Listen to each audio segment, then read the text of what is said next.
கண்ட மாதிரி இருக்கு. ஆனா யாருன்னா சுத்தமா நினைப்பே வர மாட்டேங்குது. எம்மாடி ராதா, உனக்கு அடையாளம் தெரியுதா இது யாருன்னு? முன்ன பின்ன பார்த்து பழகின ஆள் மாதிரி தான் இருக்கு. ஆனா பேர் மட்டும் மண்டையில வந்து நிக்கவே மாட்டேங்கி. என்ன பெரியம்மா பசில நட்டுக்கிட்டு கண்டு போயிட்டாக்கும். இவரே தெரியாதாக்கும். இவரே இந்த வீட்டு குத்து விளக்கு.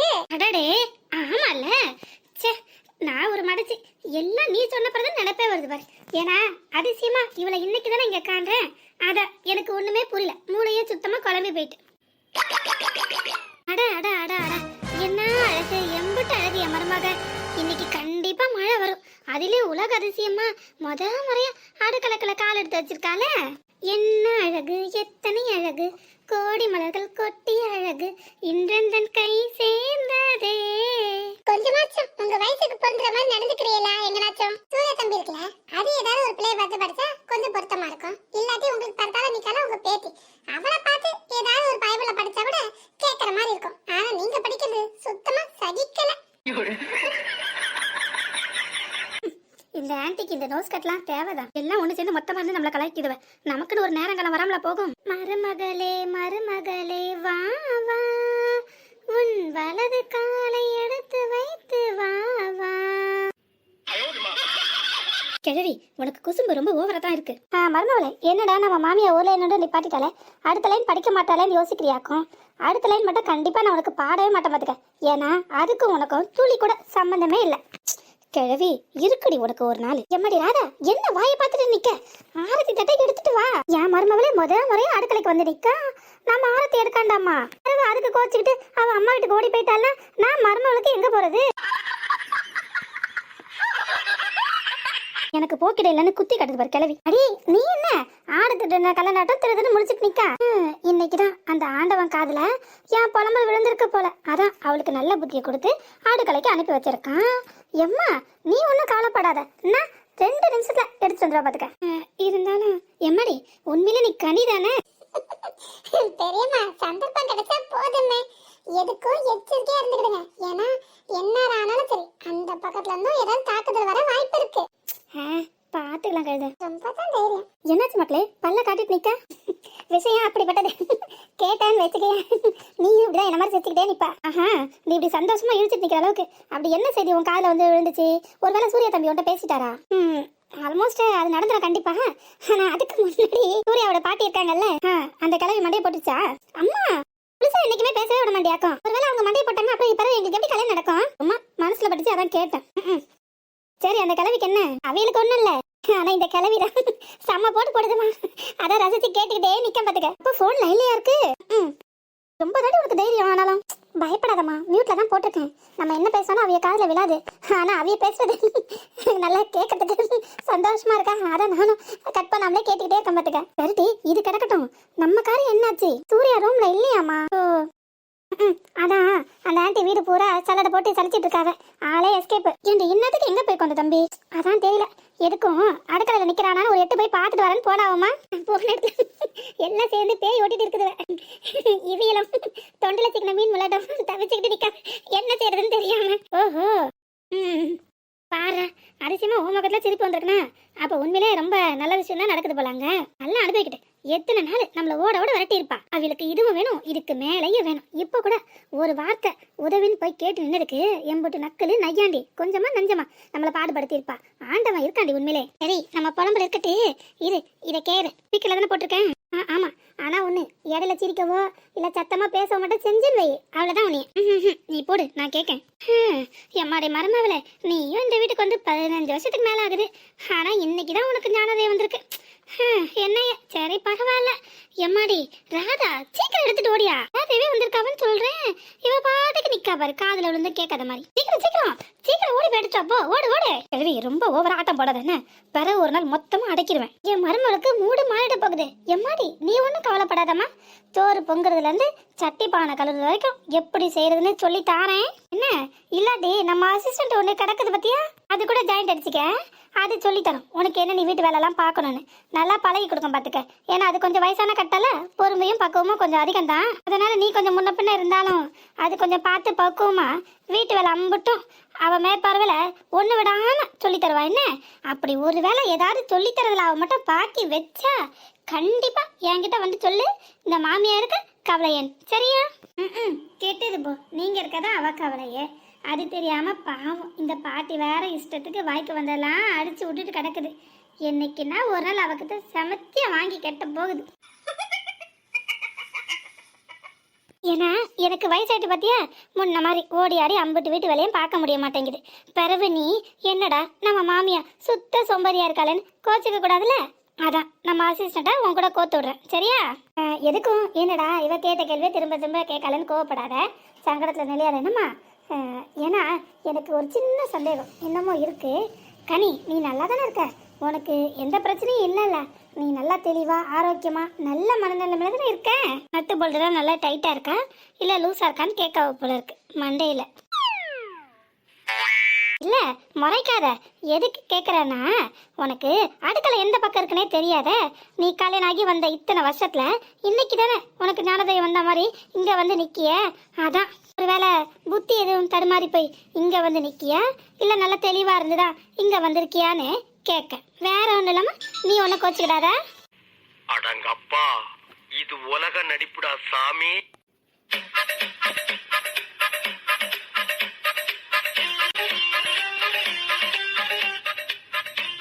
இன்னைக்கு யார் முகத்தை முழிச்சனே தெரியல. நமக்கு நேரமா சுத்தமா சரியே இல்லை. இந்த கிளவி வாயில மாட்டிக்கிட்டு அரை பட்டு கிடக்க. இன்னைக்கு தேவைதான் இது நமக்கு. எல்லாம் இந்த தாரணியால வந்தது. அவளுக்கு இருக்கு இன்னைக்கு. தேவையில்லாம இந்த கூட்டத்தில் வந்து மாட்டிக்கிட்டு முடிக்கிறோம் பாத்தியா. நம்ம புத்தியை செருப்பால தான் அடிக்கணும். எத்தனை நேரத்துக்கு முன்னாடி அந்த சூர்யா பைய குரல் இங்கே தானே கேட்டுச்சு. அதான் வந்து ஒரு 8 பாப்பமேன்னு பார்த்தேன். அதுக்கு எப்படி காலை வாருதுங்க பாருங்க. அத்தை, சூர்யா இங்க இருக்கானா இல்லையா? இரு ஏன் அலற? பார்த்து ப்ரெஷர் ஏதாவது ஏறிட போகுது. அப்புறம் நல்லதுமா ஹாஸ்பிட்டலுக்கு வீட்டுக்கும் அலைஞ்சிட்டு கிடக்கணும்ல. சரிம்மா, மெதுவாக தான் கேட்கலாம்ல. ஆமா, எதுக்காண்டி நீ அந்த பையில தேடிட்டு கிடக்க? காலையிலேருந்து நானும் பார்க்கேன். அப்படி ஏதாவது தலை போற முக்கியமான விஷயமாக்கும். இல்லைன்னா இம்புட்டு தூரம் அக்கறையா நீ வந்து நிற்க மாட்டியே, அதான் கேட்கேன். அவன் கேர்ள் ஃப்ரெண்டு அவனை காணாம அங்கே ஏங்கி தவிச்சு போய் கிடக்கலாம். அதான் ஃபோனை போட்டு ஒப்பாரி வச்சுட்டு கிடக்குற. ஒரு வார்த்தை அவகிட்ட போய் பேசுன்னு சொல்றதுக்காண்டிதான் சொன்னல. அப்பமே பாருங்க, ஒரே அடி அடிச்சுட்டா அவங்கள. எப்படி நெத்தி அடி சூப்பரா? யார்கிட்ட? என்கிட்டேவா? சும்மா எதிரில் நின்று ஒரு முறைச்சாலே உண்டிலன்னு பண்ணி எடுத்துருவேன் நானு. என்கிட்ட போய் வாயை கொடுத்துட்டு மீண்டு போக முடியுமா? சும்மா விட்டுருவேன் நானும். எங்க போயிட போறா கழுத? நம்ம வாயை அடைக்கிறதுக்காண்டிதான் இப்படி ஒரு குண்டை தூக்கி வீசி எறிஞ்சிட்டு போயிருக்கா. எப்படியா இருந்தாலும் சரி, அவளும் இந்த வீட்டில் தானே இருக்க போறேன், நானும் இந்த வீட்டில் தானே இருக்க போறேன். இன்னொரு சந்தர்ப்பம் எனக்கு கிடைக்காமலா போயிடும். அப்ப பாத்துக்கிட்டேன் இந்த கழுதைய. இல்லை நம்ம நேரம் தான் சொல்லணும். அந்த பையன் இப்படி இருக்கிறதால தானே இவ இந்த பேச்சு பேசுறா. அவன் ஒழுங்கா இருந்தா இவ வாயில நமக்கு நிக்கணும்னு அவசியமா என்ன? நீயே சொல்லு. ஆனா நீங்க நினைக்கிற மாதிரி, நான் நினைக்கிற மாதிரி, இந்த இவ நினைக்கிற மாதிரிலாம் சூர்யா தம்பி கிடையாது. உண்மையில அந்த பிள்ளை ரொம்ப தங்கமான பிள்ளை. உங்களோட கண்ணோட்டத்திலயும் சரி, அந்த சின்னம்மா கண்ணோட்டத்திலயும் சரி, அவளை பத்தி நீங்க தப்பா நினைக்கிறதால தான் எல்லாமே உங்களுக்கு தப்பா தெரியுது. போதும், உடனே அவனுக்கு வாரி கட்டிட்டு வந்துடாத. ஒரு நாள் இல்லைன்னா ஒரு நாள் கண்டிப்பா உங்களுக்கு உண்மை புரியும். அப்ப நீங்க உங்க மோரையை கொண்டு எங்க கொண்டு வச்சுக்கிட்டே நானும் பார்க்கேன். இந்த வீட்டுல இத்தனை வருஷமா வேலை செய்யறேன், எனக்கு கூட தெரியுது அந்த பிள்ளை எப்படிப்பட்ட தங்கமான பிள்ளை, எந்த தப்பான பழக்கமும் இல்ல, ரொம்ப நல்ல பிள்ளைன்னு. ஆனா இத்தனை வருஷம் பாட்டின்ற பேர்ல தூக்கி வளர்த்த உங்களுக்கு தெரியலையா அது எப்படிப்பட்ட குணம் உள்ளதுன்னு? ரொம்பதான் நடிக்க நானும் பார்த்தேன். நீங்களே எம்பிட்டு தூரம் தான் போறியன்ட்டு. உங்களுக்கு தெரிஞ்சிருந்தும் தெரியாத மாதிரி இருக்கியல்ல. ரொம்ப சாமர்த்தியம் தான் தெரியுமா. இருந்தாலும் உங்களை மாதிரி யாராலையும் இருக்கவே முடியாது. ஏன் உனக்கு இருட்டியாச்சு பேய் அந்த கணக்கா நிக்க? அங்க மாமியாருக்கும் மருமகளுக்கும் முட்டிக்குச்சுன்னா உடனே நீ மூஞ்சி தொங்க போட்டுருவியோ? ஹலோ மேடம், உங்களை தான். ஒன்றும் இல்லையே. ஓஹோ, ஒன்றும் இல்லையாங்க. நானும் கொஞ்ச நேரமாக உங்களை நோட் பண்ணிட்டு தான் இருக்கேன். ஆள் தான் இங்கே இருக்கு, ஆனால் சிந்தனை பூரா வேற எங்கேயும் இருக்கு. பாட்டி என்னதான் எங்கள் அம்மையை காலை வாரினாலும் நீ என்னவோ அதை ரசித்த மாதிரியோ இல்லை கவனிச்ச மாதிரியோ எனக்கு தெரியல. மேடம் எதையோ மெய் மறந்து யோசனை பண்ணிட்டு இருந்த மாதிரி தான் இருந்துச்சு. ஆமாம், என்னன்னு சொல்ல? நான் தான் சொல்கிறேன்ல, அதெல்லாம் ஒன்றும் இல்லை. நீ ஏதோ தப்பாக நினச்சிட்டு கேட்குறேன்னு நினைக்கிறேன். நான் அவங்க என்னடா நல்லதும்மா இப்படி சண்டை போடுறாவளேன்னு மனசு வருத்தப்பட்டு தான் நிற்கேன். எதையோ ஆசைப்பட்ட மாதிரி இருந்ததுன்னு கேட்டால் ஒன்றும் இல்லைன்னு மலுப்பெல்லாம் பதில் சொல்கிறேன். என்கிட்டே வா. அடியே, ஏன் என்கிட்ட சொல்லக்கூடாதா? அப்படி என்ன ரகசியம் உனக்குள்ள ஒளிஞ்சு கிடக்கு? கண்டிப்பா உனக்கு தெரியக்கூடாது. இப்போ உன்கிட்ட சொல்லவும் மாட்டேன். தெரிஞ்சிச்சுன்னா நிச்சயமா நான் நினைக்கிறது நடக்குமா இல்ல கை கொடுமான்றது சந்தேகம்தான். என்ன மறுபடியும் யோசனைக்குள்ள போயிட்டா போல இருக்கு. போலாமா? போலாம்.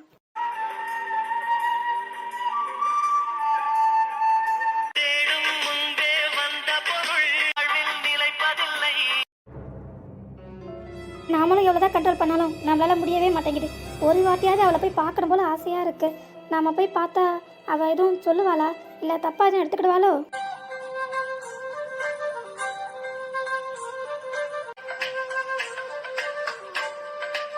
பாட்டி வேற அனாவசியமா அவ ரூமுக்குலாம் போகக்கூடாதுன்னு சொல்லி வச்சிருக்கு. என்ன இருந்தாலும் அவ வயசு பொண்ணு, போனா தப்பா வரும்.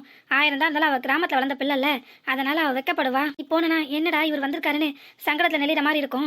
அனாவசியமா அவளுக்கு எதுக்கு பிரச்சனை, அதனால நீ போக கூடாதுன்னு சொல்லி வச்சிருக்கு. ஆனா இன்னைக்கு காலையில தூங்கி முடிச்சதுல இருந்து அவளை பார்க்கவே இல்லை. ஒரே ஒரு முறையாச்சும் பாத்திர மாட்டோமான்னு மனசு கடந்து ஏங்கிட்டு கிடக்கு. ஏன் இப்படி நமக்கு தோணுதுன்னு புரியவே மாட்டேங்குது. நமக்கு மட்டும்தான் இப்படி தோணுதா, இல்ல அவளுக்கும் இப்படி தோணுமா? இல்ல, அதுக்கு சான்ஸே இல்லை. ஒருவேளை அவளுக்கு அப்படி தோணிருந்தா கண்டிப்பா என்னை பார்க்கறதுக்காக ஏதாவது ஒரு சாக்கு போக்கு சொல்லிட்டாரு தேடி ஓடி வந்திருப்பாளே. அவ வரலையே, அதுலேருந்தே தெரியலையா?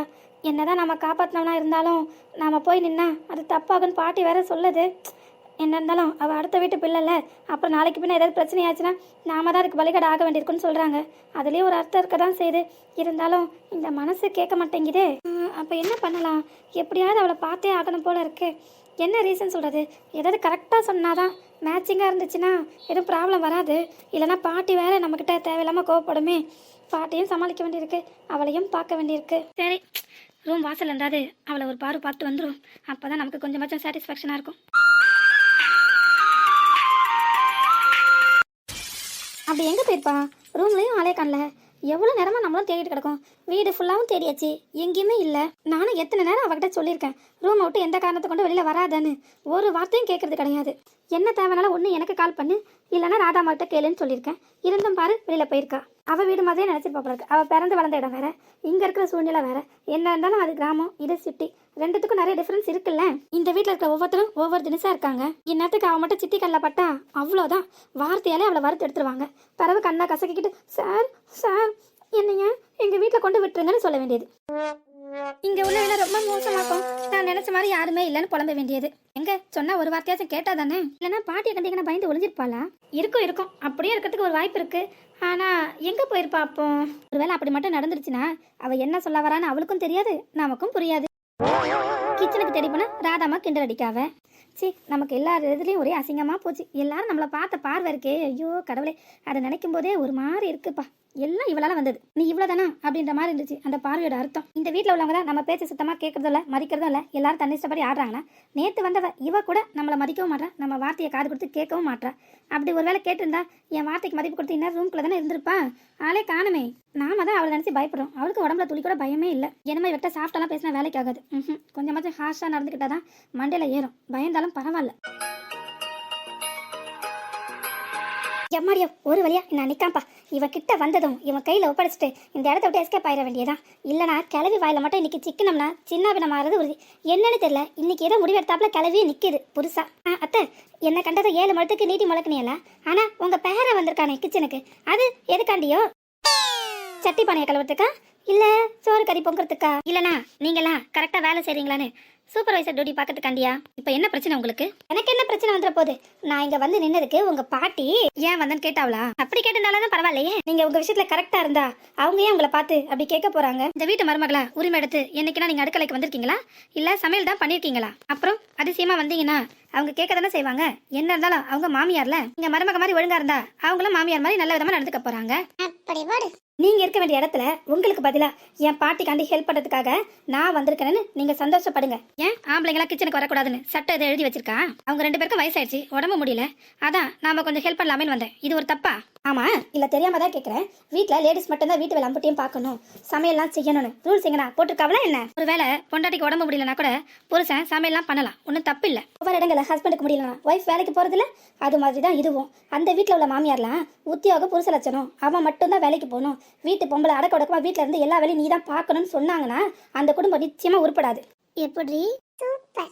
நீங்க தான் சந்தர்ப்பம் கிடைக்கும் போது நெத்தியடி திருப்பி கொடுக்கணும்னு பாத்தீங்க. ஆனா உங்க பேரை உங்களுக்கு சலச்சம் இல்ல. ஆனா இந்த பிள்ளைய பார்த்து நீங்க போதும் பொத்து. கொஞ்சம் நல்ல விதமா பேசிடக்கூடாது. போதுமே உங்களுக்கு. ஐயோ சேச்சே, நான் அப்படி எதுவும் சொல்ல வரல. நீ திடீர்னு கிச்சன் பக்கம் வந்ததும் உன்னை பார்த்ததும் எனக்கு என்ன சொல்றதுனே புரியல, அதான். கலாய்க்கிறீங்களா? வீட்டில் பொம்பளைங்களுக்குலாம் முடியலன்னா ஆம்பளைங்க வீட்டு வேலையை பார்க்கலாம், அதெல்லாம் ஒன்றும் தப்பு இல்லை. எப்படி பொம்பளைங்க ஆம்பளைங்களுக்கு ஹெல்ப் பண்ணுறதுக்காக வேலைக்கு போகிறாங்களோ அதே மாதிரி வீட்டில் உள்ள வேலையை ஆம்பளைங்க பார்த்துக்கிட்டா அதில் என்ன தப்பா என்ன? அதுவும் உங்களை மாதிரி ஆளுங்களா இருந்தா கண்டிப்பாக எங்களை மாதிரி ஆளுங்க தான் வந்து வீட்டு வேலையெல்லாம் செய்ய வேண்டியிருக்கும். நீங்கள் ஒழுங்கா இருந்தா நான் ஏன் கிச்சனுக்கு வர போகிறேன்? இப்படி பேசுறதுக்கும் கேட்கறதுக்கும் உங்களுக்கு அசிங்கமா இல்லை?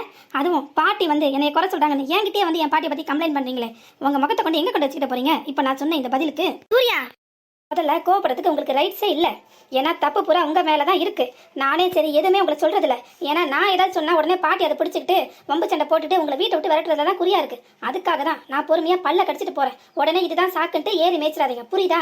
அமைதியாக இருந்தால் தான் உங்களால் இந்த வீட்டில் நிரந்தரமாக இருக்க முடியும். என் பாட்டி எதிர்த்துக்கிட்டு உங்களால் கண்டிப்பாக இந்த வீட்டில் இருக்க முடியாது. நியாயமாக பார்த்தா இந்த வீட்டில் எல்லா வேலையும் பார்த்து எல்லாரையும் கவனிக்க வேண்டியது நீங்கள். ஆனால் நீங்கள் எப்படி இருக்கீங்க? உங்களை பார்க்கறதுக்கே ஒரு ஆள் வேண்டியது இருக்குது. இதில் அவங்க கேள்வி கேட்டாங்கன்னு நீங்கள் பதிலுக்கு என்ன கிண்டல் அடிக்கிறீங்க. ஏன்னா கிளம்பி மனசு நோக்கணும், அதானே? சரி, இது மூலமா உங்களுக்கு ஒரு அல்ப சந்தோஷம் கிடைச்சதுல கிளம்ப வேண்டியது தானே. இன்னும் பாரு வேண்டி கிடக்கீங்க. நீ முதல்ல ஒழுக்காதா, நான் ஏன் உன்னை தேடி வரப்போறேன்? யாரு நீ உங்ககிட்ட பேசணும்னு சொன்னா? நான் அப்படி நீயே பேசு. என்னவோ சொன்னேன், பொறுத்திருந்து பாருங்க பெரியம்மா. எது? இன்னும் கொஞ்ச நேரத்துல அவன் வண்டவாளம் தண்டவாளம் இருப்பதே அதையா? இந்த ஒரு விஷயத்தையும் முழுமையா தெரியாம யார பத்தியும் தப்பா நினைச்சு அவசரப்பட்டு வார்த்தையை விட்டுறக்கூடாது. பின்னாடி சிக்கல் நமக்கு தான். நீங்க பொறுமையா வேடிக்கை பாருங்க, உண்மை என்னன்னு உங்களுக்கே நல்ல தெளிவா தெரியும். நான் சொல்லி எதுவும் உங்களுக்கு தெரிய வேண்டியதில்லை. இங்க நடக்கிறத பார்த்து தான் புரிஞ்சுக்கிட வேண்டிய அவசியமும் உங்களுக்கு இல்லை. உங்க பேரனை பத்தி உங்களுக்கு நல்ல துல்லியமா தெரியும். அவர் எப்படிப்பட்டவரு, எப்படிப்பட்ட குணம் உடையவர்னு. இருந்தாலும் ஆளுக்கு முன்ன உங்க கோபம் மேல நிக்கிறதாலதான் அவரை பத்தி சரியா புரிஞ்சிக்காம இப்படி மத்தவங்களோட சேர்ந்து நீங்களும் தப்பா பேசுறீங்க. ஆனா இது ரொம்ப ரொம்ப பெரிய தப்பு பெரியம்மா. கிழவி இருக்கட்டி உனக்கு. இப்போ சூர்யாவை வச்சு என் வாய் அடைக்கலான்னு பார்த்தல, இன்னும் கொஞ்ச நேரத்தில் உங்கள் மோரையெல்லாம் எங்கே கொண்டு வைக்க போறேன்னு நானும் நின்று பார்க்க தானே போகிறேன். யாரு நீ வலையில் சிக்கன அவங்க யாராலையும் தப்பிக்க முடியாது. நீ எப்படி தான் உன் பேரனை காப்பாற்றுறதுக்காக போராட போகிறேன்னு நானும் பார்க்கத்தான் போகிறேன். அவளால் இவன் எப்படி சீரழிய போகிறான்னு இன்னும் கொஞ்ச நேரத்தில் தெரிய போது பாரு.